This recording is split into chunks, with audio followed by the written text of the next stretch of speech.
ఈ రోజుల్లో vitamin D లోపం ఎలా ఉందో, విటమిన్ బి12 లోపం ఎలా ఉందో, అలాగే చాలా మందిలో కనిపిస్తున్న సమస్య ఫ్యాటీ లివర్ డిసీజ్. కాలేయపు ఆరోగ్యాన్ని మెరుగుపరచడానికి సరైన విధానంతో కేవలం 7 రోజుల్లోనే ఈ ఫ్యాటీ లివర్ని మెరుగుపరుచుకోవచ్చు.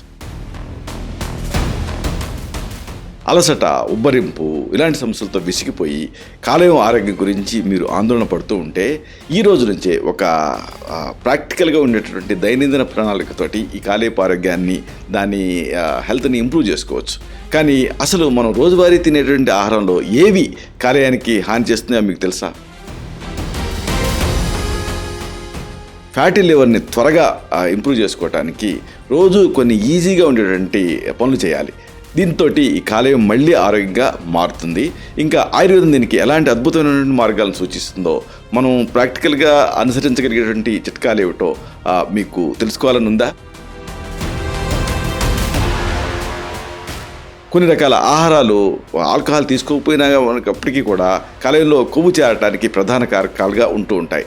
వాటిని మానేసి కాలేయాన్ని శుభ్రం చేసేటువంటి వాటిని చేర్చుకోవాలి.